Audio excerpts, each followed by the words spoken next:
gunshots, gunshots, gunshots. Now, this one here is going to be about the history of the Freakoffs. This is how the Freakoffs began. Watch this program. Blackie Spades did an excellent job breaking it down.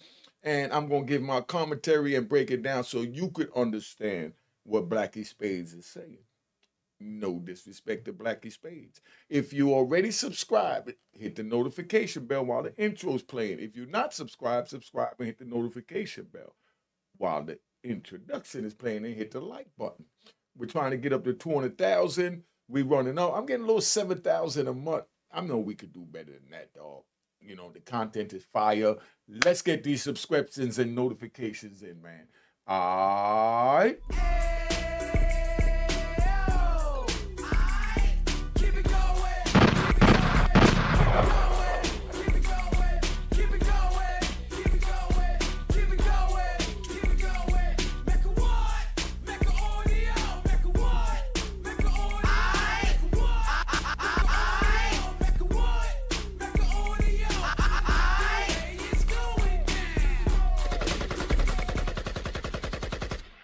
All right, you know what it is. Now, I'm going to play this joint here. Let me get out the way so y'all can enjoy this.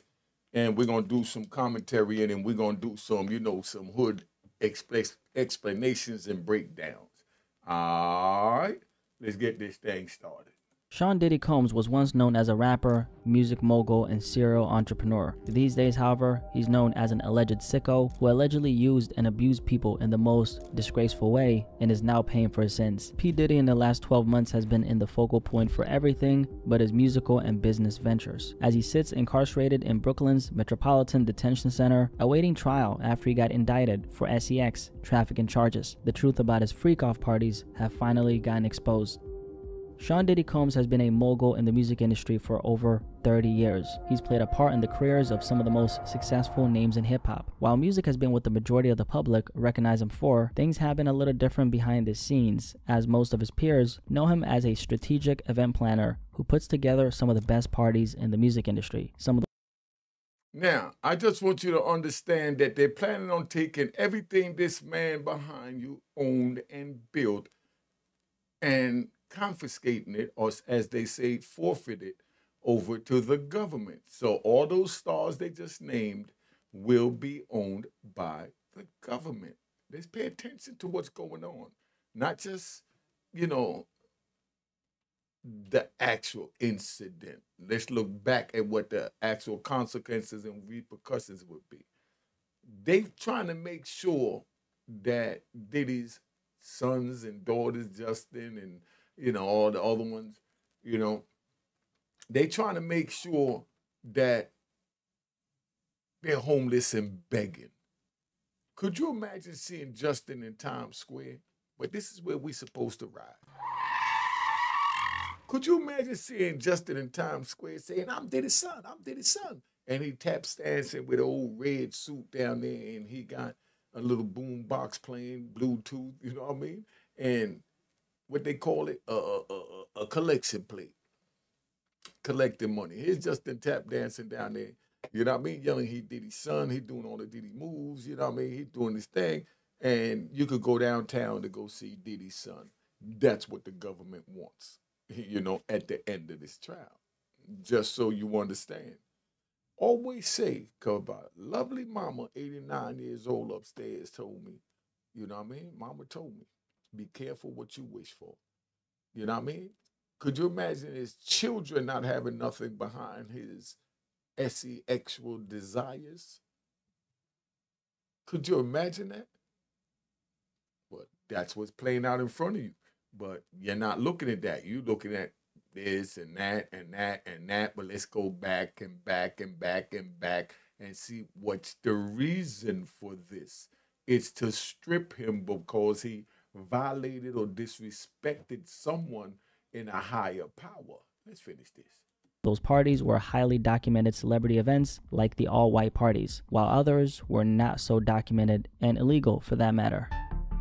In the late 90s, Sean Diddy Combs started hosting these all-white parties. The all-white party was an industry party hosted by Diddy himself. There were 3 different criteria for anyone who wanted to attend. Number 1, come with a good attitude, ready to have fun and let loose. Number 2, have ties to the circle of celebrities attending. And number 3, show up in white clothing. The parties were a white dress code and decor-themed event attended by all the A-list celebrities in the industry you could possibly think of. The events initially started getting hosted in the Hamptons before moving to other locations that Diddy picked. These parties were supposed to be a fun day/night of festivities, which it eventually was for all the high-profile celebrities who attended. And the intention behind the white dress code was a way to strip away everyone's image and put them all in the same color and on the same level as stated by Diddy himself. Diddy described these parties as breaking down racial barriers and generation barriers, as the attendees came from all walks of life, different ethnic backgrounds and racial backgrounds, but they were all still connected through the circle of elites they were rolling in.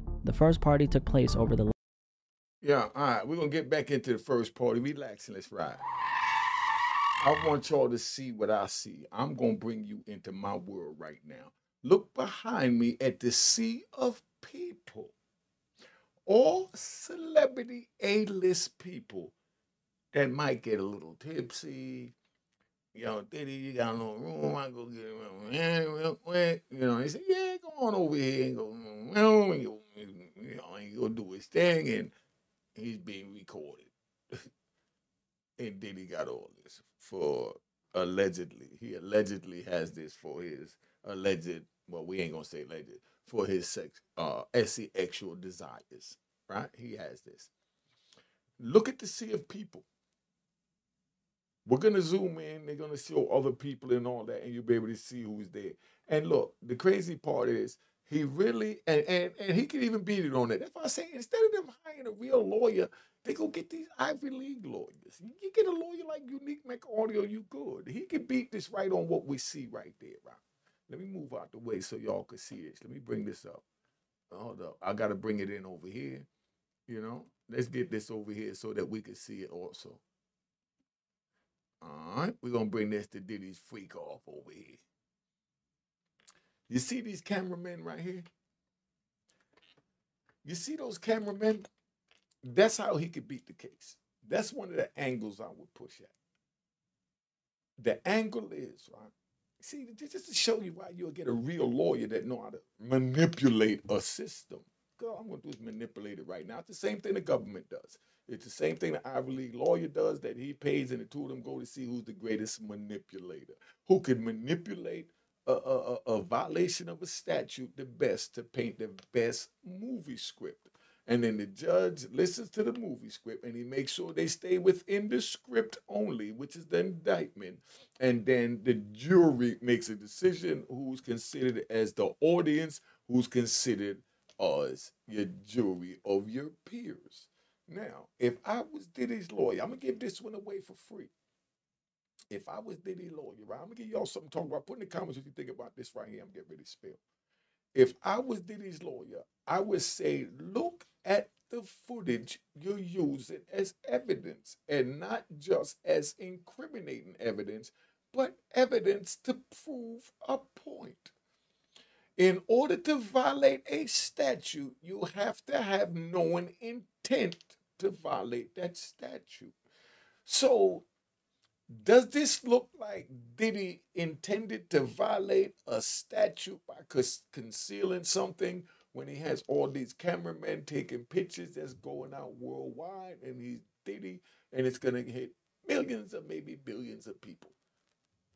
Does it look like he's hiding or concealing what he's doing? In other words, he had no knowledge that he was breaking the law. That's why he invited the cameraman. So you have to show intent, even in MUDER. You know, you got to show intent that you intended to, boom, get rid of them, unalive them. Then you also got to show that you had a motive for doing this. So what's Diddy's motive for throwing these parties? Is it a criminal intent motive? Or is it a extra desire intent moment? See where I'm at with this? That's why they need a real manipulator. Come on. Can I get an emoji? Let me know how I'm doing on this. I think I broke this down like a What you say, fellas? All right, let's play the rest of this, man. But like I said, that's how Diddy beat the case right there by him having a cameraman there so that he did not know that he was breaking the law by throwing these freak-offs. All he was doing was satisfying his sexual desires. You know what I mean? And that's it. That's it. And that's all. Let's stop this, man. But that's how they play these games if you want to play it with them. Labor Day weekend on September 7, 1998, in East Hampton, New York. Diddy reportedly invited 200 people to a barbecue at his new Hampton home. The guest list was fairly diverse, hip-hop and R&B artists taking up most of the space, along with some of the biggest actors on top of that. A young Leonardo DiCaprio, who had just finished recording Titanic at the time, was one of the guests. Everyone who was a somebody in the entertainment business was invited to the all-white party. These events helped the music mogul raise his profile in the industry, something he took great pride in. They won't even give me a permit for the parties, man. They don't want me to throw the parties no more. But we ain't gonna stop. We gonna keep on having fun, bringing people together from all walks of life. Oh! I'm a savage. Whatever I want, I'm going to get. Whatever I want, I have to get. Now just get your freedom, Diddy. That's what you want, right, Diddy? You want your freedom, right, Diddy? Well, get your freedom, Diddy. That's what this is about. Keep fighting. They put me through a fight that took me 26 and a half years to conquer. So buckle up and get ready for your fight because you're with the big leagues. You threw the best parties, had the best jets, the best yachts, the best everything. Now get the best lawyer and get your best out of there. All right.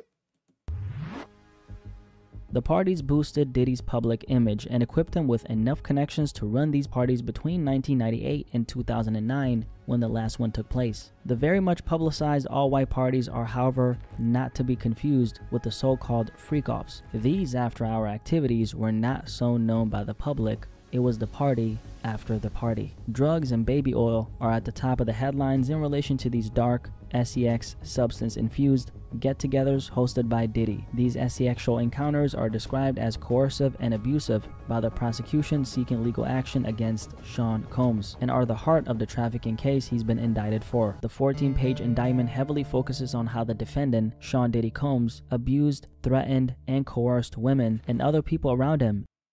Now, what we're going to break down is we're going to break down the indictment. I'm going to see what he point out, and I'm going to give you my hood understanding of it so you'll understand it better coming from someone that speaks your language. You know, but this is an excellent program. Not saying nothing bad about it, but I'm just keeping it 100. You know what I mean? Remember that, all right? Blackie, right? What is it? Blackie Sparks. Blackie Sparks. That's where I got this program. All right, let's get back to Blackie Sparks breakdown. To fulfill his sexual desires. Diddy's freak-offs were allegedly fueled by a criminal enterprise who forced others into sex trafficking, along with forced labor, kidnapping, arson, bribery, and obstruction of justice. With the help of his deep network of employees, resources, and influence he had built up throughout these last few decades as a music mogul and serial entrepreneur, Diddy put together what he called freak-offs, which were essentially sex marathons that were not consensual. He allegedly Hold on. These people willingly went out and bought the most expensive white gear, went to these beautiful parties, and they had... Let's get back to this. lured his female victims by creating an orbit of women under the false pretense of a romantic relationship. Stop right there. Stop right there. Double stop right there. They're saying under the false pretense of a romantic relationship.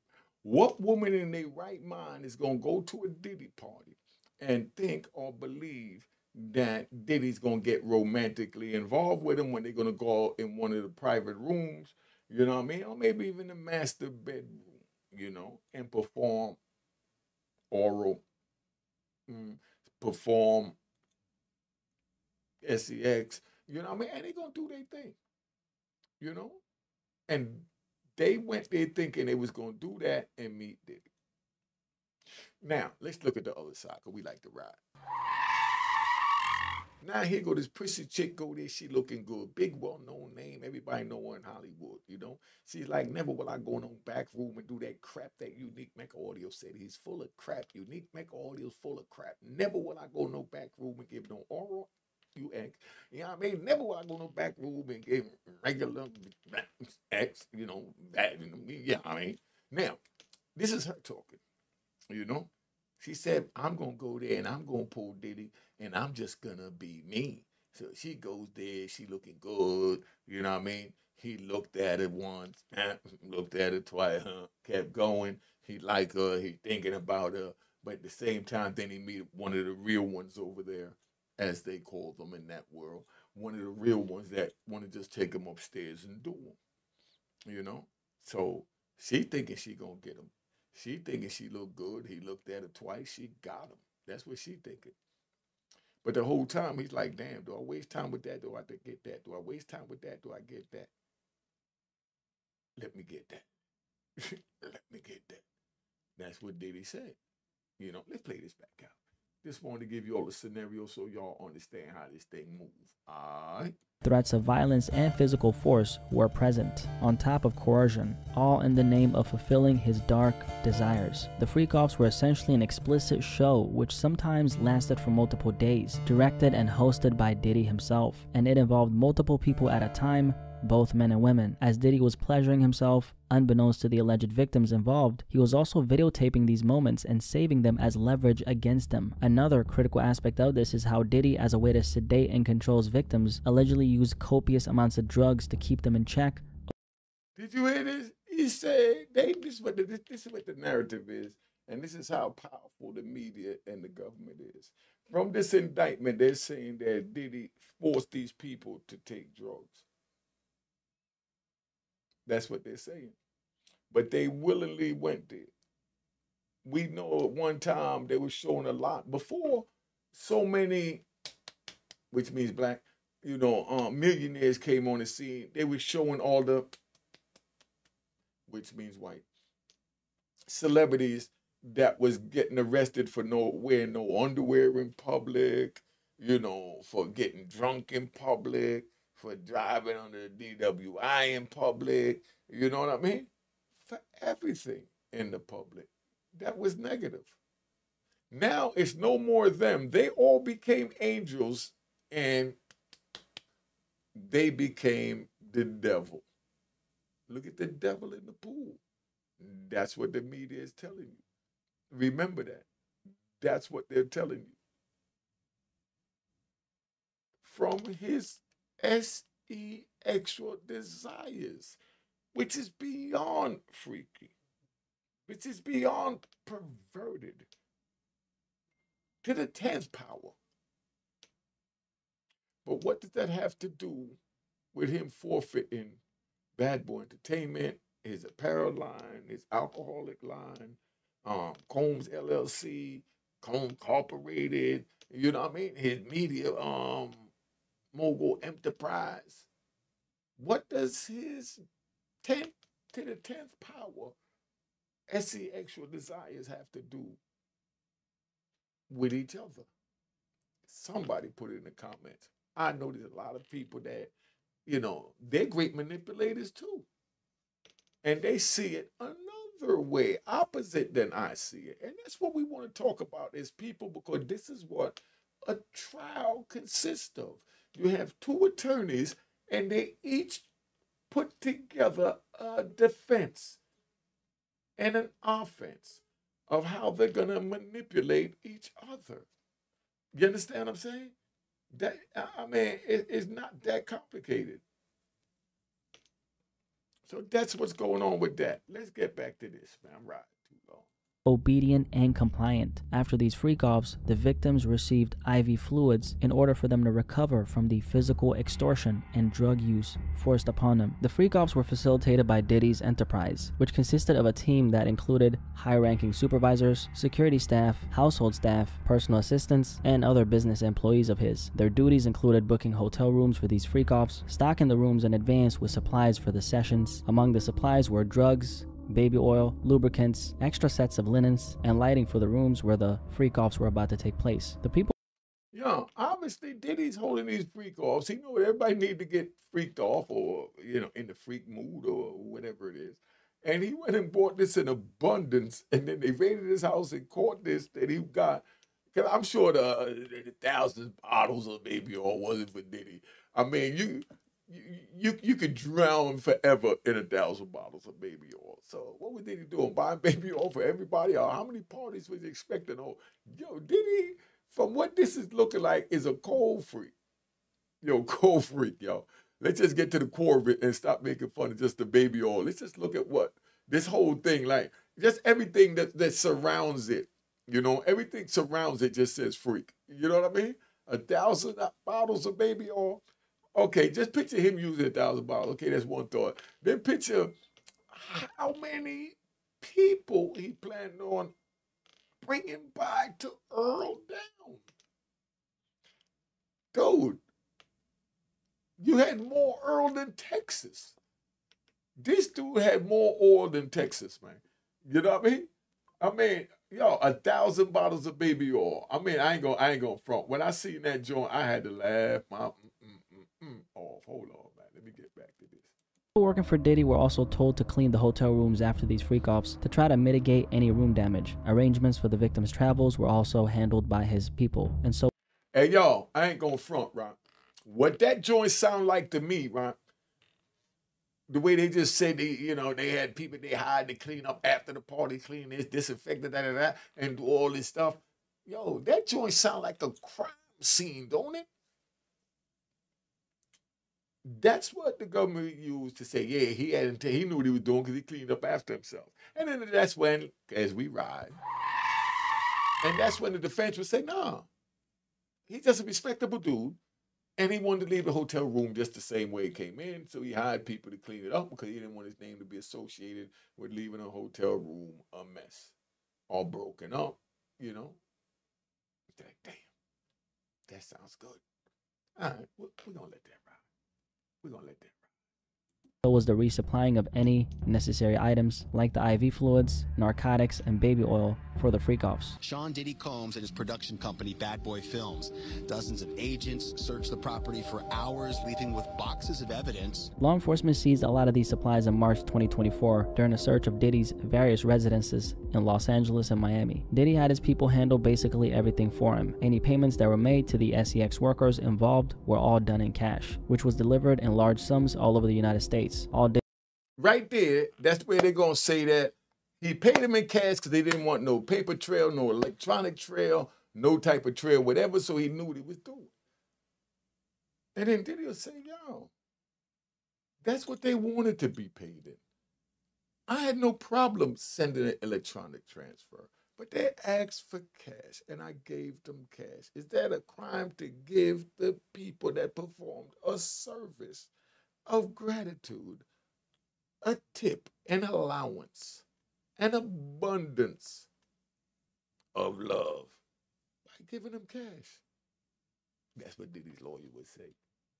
Diddy had to do was arrive and it was game time. The emotional, verbal, and physical abuse the alleged victims were subjected to is a big focus in his case. The indictment against Sean Combs states that he maintained control over his victims through not only physical violence, but promises of career opportunities, on top of threatening to withhold any financial support that they were receiving by means of coercion. Those means included tracking their whereabouts, dictating how the victims dressed and appeared, monitoring their medical records, controlling their housing, and propping them up with substances to establish control and preserve dominance over them. During and separate from these freak-off sessions, Diddy, among other things, hit, kicked, threw objects, and dragged his victims by their hair. You see that? They had the video of him and Cassie to show you how this thing worked. They got the video of what happened with him and Cassie in the hotel lobby where he kicked, threw, you know, the vase and all that. So now they're saying he did this to victims with an S. They have evidence of one incident, and we know 9 times out of 10 it was 100. You know what I mean? To the 10th power. But the whole point is we're just looking at it from a defensive point of view, right? We know if you did it once, you did it twice. Stop it. You know, we're not even knowing. If he the way he beat Cassie, this is a normal behavior in this man. We know this, but that's not the point that I'm driving to you. The point that I'm driving to you is from that one, here it is, the police pushing out to the media that there was victims. When you only have one. You only have one. But we know 9 times out of 10, it's probably maybe even 100. You know what I mean? And that's a light number. Just keep it 100 from what they say allegedly. You know, let's just say that. What he did with Cassie was not no one time, first time. No. Yo, he looked like a serial Ike Turner, dog. And yo, I bet you Ike Turner is his idol. Yo, did he look like a reincarnation of Ike Turner? This is history repeating itself. Every once in a while, they throw somebody to the wolves and let them get exposed, and that's what they did to Diddy. All right, let's keep this thing moving, man. Been on here long enough. These assaults resulted in serious injuries that took days and sometimes weeks to heal. On top of this, any resistance to participate in the freak-offs led to the victims' careers and livelihoods getting threatened, which Diddy had full control over. The victims. Hey, y'all, remember what he just said? I want to see if they prove that. That's interesting if they prove that he, that if somebody, refused the freak-off, that, he punished them, he tortured them. You know what I mean? And they couldn't resist the freak-off. Diddy made them do the freak-off. That's what that statement is saying. Not that they willingly went there to freak-off. You know what I mean? Or they willingly went there and then decided to freak-off. Or willingly went there and just freaked off. You know what I mean? But they're saying that if they didn't, what he'll do. Do you think that this man needed to force somebody to be the freak-off and say, all right, we'll get out of here. I get 5 more, 10 more like you. I got 100 more like you waiting that I got to choose from to get to the 5 or 10 that I might choose to bring to cover your dumb ass space. Does it look like he'll really do that? I'm just keeping it 100, break it down from a hood point of view. If a female go there, I don't care if it's J-Lo. You know what I mean? And she acting up and he don't like the way she acting, and to him it's a disrespect, and he tell her, y'all, you gonna freak off or not? She say, nah, I'm not freaking off. You think he's gonna say, well, if you don't freak off, I'm gonna do this, I'm gonna do that, that's gonna happen, that gonna happen, I'm gonna have this one do that one do that, or you think I'm gonna say, all right, well, get out of here, y'all, give me 10 more. Look at who we talking about. Let's be real when we look at some of this stuff from a hood point of view. Does Diddy look like he need to force someone like he don't have 1,000 waiting to take that someone's place? That's why I'll be the best defense lawyer for this, because I really know how to break it down and give it to the European mouthpiece how to explain this. Does this look like a man that have to tell a woman, if you don't do this, I'm going to do that and hurt you and da-da-da-da? Or does it look like a man that's capable of getting 1,000 more on standby? Don't get confused, y'all. Don't get confused. Let's keep this thing moving. Fully believed that they couldn't refuse any demands made by Diddy without risking their financial or job security, or without repercussions that came in the form of physical and emotional abuse. Diddy, on top of all this, used the freak-off recordings he had of the victims to keep them in his control and silence them. Members and associates of his alleged criminal enterprise, including his security personnel, at times carried firearms on more. Hey, yeah, I could really see, right? Because we playing devil's advocate. I could really see Diddy on some time like, damn, that joint tasted good. I got to get that again. He push up on her because we ride. He push up on it. Damn, that tasted good. I like the way you, I like the way you bop, bop, bop. You know what I mean? It's Diddy talking to her. You know, I'm trying to, get with you again. I got another 100,000. She's like, no, I shouldn't have did it the first time. I don't really need the 100,000. He said, well, I got 200,000. Stop talking. And she's like, no, I know I should have known better. That's not really me. I shouldn't have had that done. He said, I give you 500,000. Yeah, $500,000. He said, okay, what time you want me to come? And he said, I paid 8. He paid 8. All right. A couple of hours later, she called back. And he said, Diddy, I thought about that $500,000, and I can't do it. It's not worth it. There's no price worth it for me to do that. And Diddy's like, to himself now, because remember, we ride. Diddy's saying to himself, damn, this playing hardball. She ain't worth no meal. I offered that $500,000 when everybody else doing it for 50 grand. And I gave her 100 grand last time. And now she got me going up to $500,000. Then light bulb goes off. Bang, bang, bang, bang. I got the tape. I used the tape to her to in with me again. And he says, call her back, say, You know that $500,000 I had on the table, you know, I take that off the table. And I'm telling you now, bring your ass over here. Hey, shut up, you're talking too much. I got something to show you, you know. And she's like, well, I'm not coming. I got things to do. And he tells her, no, you need to come now. You know what I mean? She comes at 8. She walks in, looking sexy, just to let him know what he's not going to get. So she come in and she got her, he not going to get the ass dress on. You know what I mean? With the high heels.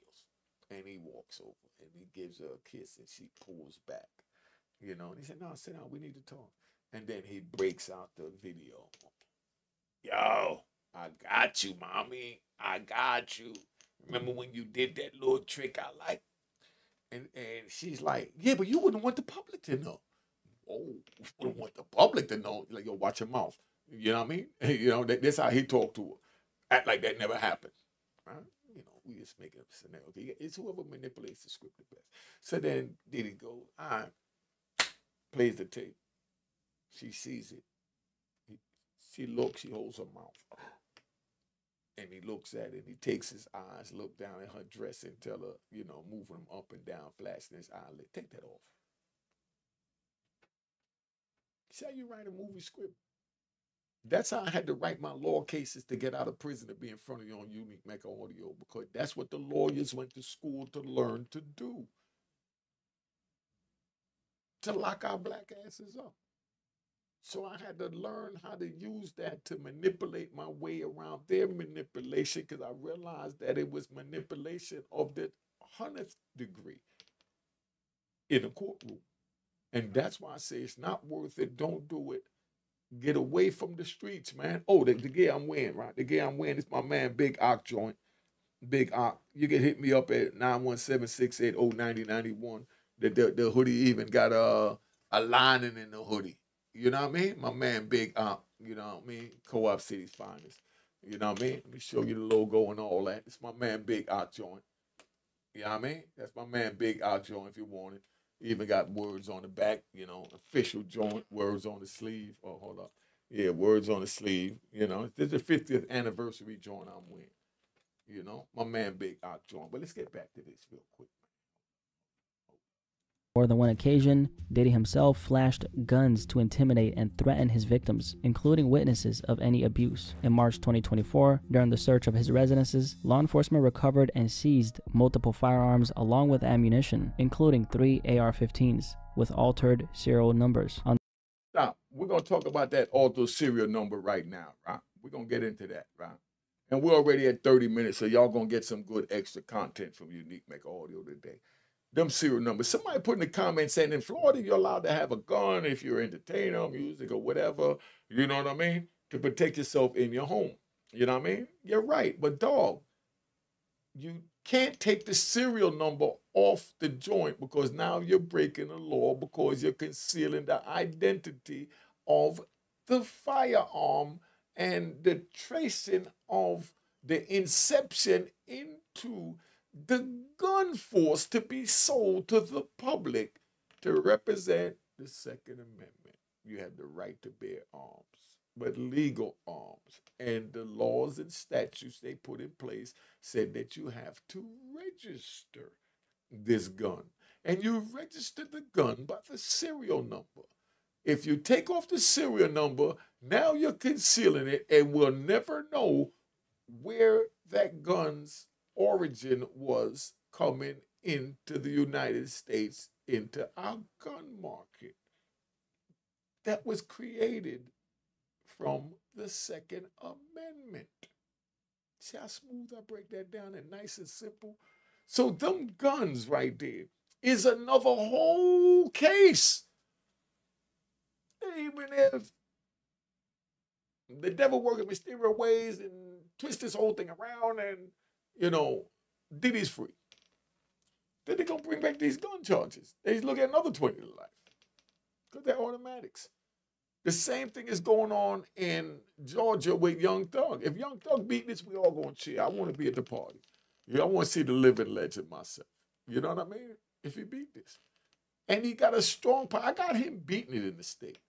But as soon as he beat it in the state, not only are they going to redo that, but the feds is going to pick up the guns and charge him for the feds and the gun and the feds. But before they charge them for the guns and the feds, what they're doing is listening to these trials, witnesses, prosecution, defense, and everybody, and taking notes to make a whole new indictment greater than the state indictment that looks like trash right now. And then give them a new federal charge with the same title, RICO. But now it have different guidelines that's easy to prove that he ain't gonna have the witnesses going up there doing that. They're gonna lock up all of them dudes that testified and everything and hold them until the course of the trial. And they too will go to prison. Even the ones that's going to testify, that already testified. They're going to have to get on a federal stand and then try and get less time because they're going to have a whole new federal time. Some of them is going to get immunity. It depends if they're going to go in there and really be Stevie Wonder or Michael Jackson or Mariah Carey and sing a high note and not play the games they played with this woman down there. You see how I break this down for you? Cash App on the screen. Hit the logo, make sure it says the icon at the Cash App, and make sure it say it was created in 2020. I don't give it $5, whatever. That's how I was able to put this scene together. You know what I mean? Look how nice this is. Let me get out the way. See how I show the whole joint? And I could come back in the way, and then I could bring them over here, and now I'm going to play the video so you can ride with On top of drum mags, these are the firearms that are believed to have been used in the intimidation of the victims. The criminal network of people who enabled and aided him did so mainly through keeping tabs on the victims, by making sure they followed directions and protocol regarding financial payments, and by advancing or suppressing career opportunities based on their compliance level. The cover-up was made possible by everyone who worked under Diddy, and that was done through concealing the violence and abuse he had caused upon them. Diddy's alleged victims had all their movements tracked by his criminal enterprise in order to intimidate them and prevent them from leaving the Freakoff locations. Yeah, hold up. I don't know what it sounded like to y'all, but to me it sounded like they were saying that he had to force them to take the money. Because they got these people watching them, doing this, doing that. We know that's not what happened. But that's the way they're wording it to show you how the manipulation has begun. They said like they had people watching them, keeping tabs on them, doing this. They did everything short of wiretap. You know what I mean? Like the feds, you know, to ensure that they take the money. So they're basically saying they had to force them to take the money. Like he said, I got these tapes on you, take this money, go sit down and shut up. That's what the government's saying. Then the defense have to come back and we're going to ride. Then the defense have to come back and say, no, how could I force them to take my money? You think I want to give my money away that badly? It's wrong, man.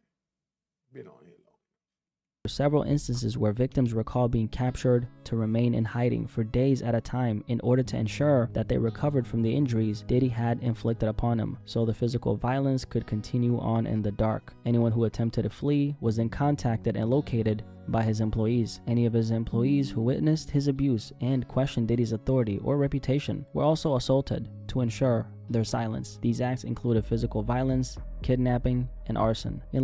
Yo, don't they make dudes sound dangerous? Hey, yo, I don't know how y'all look at it. Yo, dudes sound like he had a dangerous operation if you want to believe everything they said. He made $1 billion and had to force people to have SEX. Look at that, y'all. Y'all tell me, you got $1 billion and you got royalties coming in. That's one check is more than everything someone's gonna make in a lifetime. And you're gonna force people to have sex with you. Y'all believe that? Oh, just a question. Late 2023, following the public allegations of Diddy's crimes in regards to the statements that were made by his ex-girlfriend Cassie Ventura, as his reputation was threatened by negative publicity, the alleged victims and witnesses in his case were pressured to stay silent through means of bribery by Diddy's enterprise. They were told not to report what they knew or experienced to law enforcement and to provide false narratives of the events that took place if it came down to it. Yeah, all that's saying is, right, in layman's terms, right, you know how you do something, you say, yo, when they ask you, say this. When they ask you, say that. And be like, I bet. That's all that is. You know what I mean? Which is a violation. Because you're not supposed to conceal anything from, you know, an investigation that leads to a crime. But I'm just letting you know that that's all that is. But he made that sound so high-powered and crazy. And it's a violation of the law.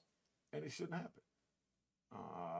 He recorded these incriminating phone calls, and they were eventually retrieved by law enforcement in this case. The Freakoffs are essentially described as a horror show that was elaborate and produced sex performances where anyone involved ran the risk of getting propped up with drugs on top of coerced using physical violence. These freak Yo, they got propped up. He forced the drugs on them. You don't believe these people went there trying to get high and he supplied the high? You tell me. You think these people went there intended to get high and he supplied the high by saying, I got the liquor, I got the food, you know what I mean? I got the women and I got the drugs. Or do you believe that he said, I got the liquor, I got the food, I got everything legal, there's going to be no drugs, and then he slipped liquor in their drink, which is a lot of the narrative, you know, something in their drink, or, you know, lace the weed with fentanyl, or, you know, I'm trying to think what they could, how you could have tricked them into taking the coke, you know.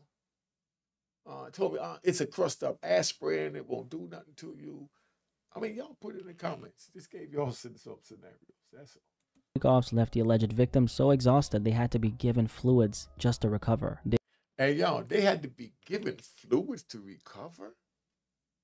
That's a lot of in. You tell me that's not a lot of in.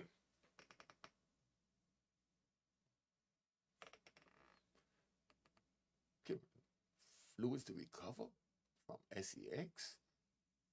Yo, they on a whole nother plane than we on. And it ain't just Diddy, because you just seen the joint with hundreds of people at that joint.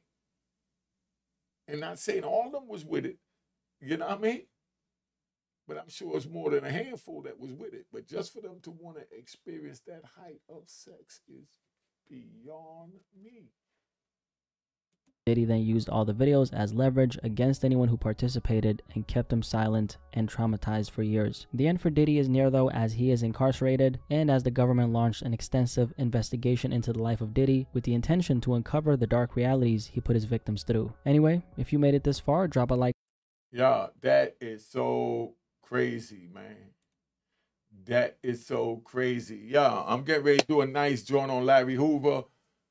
Yo, Larry, when you come home, you're going to see a whole lot of things that you ain't going to understand, big bro. You know what I mean? You're going to see a whole lot of things you don't understand, man, because they trying to put Diddy right here. You know what I mean? They trying to put Diddy right here, man, you know? I mean, it's beyond, you know, comprehension. Let's just say that. All right? This is where they trying to put Diddy. Because they take him as the joke I just showed you. You know, he's the town joker right now. But we've been on here long enough. If you're already subscribed, hit the notification bell. If you're not subscribed, subscribe and hit the notification bell. Hit the like button. Let's get to 200,000. Could y'all help me get to 200,000? Okay, let's call out. Can y'all help me get to 200,000 subscribers? Can I get that love? Can I get the love of getting to 200,000 subscribers? Let's go. Cheers, cheers, toast the crime, toast the crime, the crime, the crime, the crime.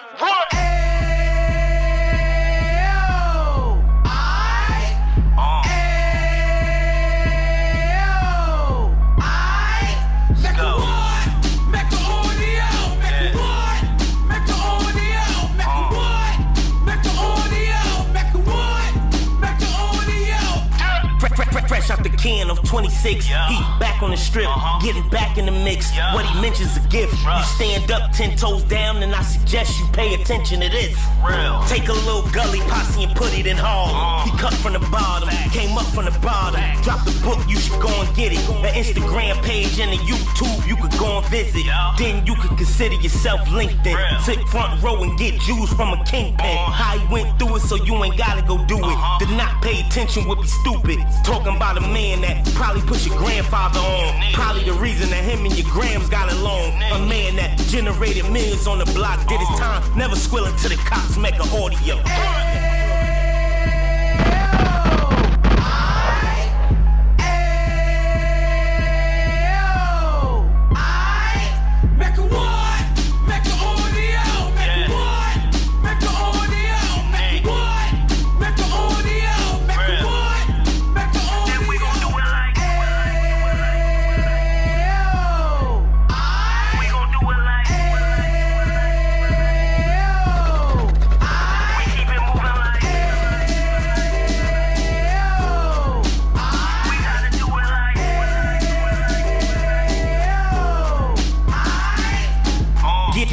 alive like 2 G's in the 90s. Drop top beamer so shiny. I let shorty go, she was whining. Treat her like my past, she behind me. Spend a couple bands on the Dapper Dan. You be back again, getting green like a Packers fan. No cap, it's a roaring uptown. They be horn uptown, Dominican bust downs. Now we on the positive, we got a lot to give. Now he trying to stop the kids from being inoperative. So take heed, homie, lend a ear. He started in uptown, he gon' finish dead. But now it ain't about selling drugs, buying cars. It's about buying property to make the community yard, so we can give back to the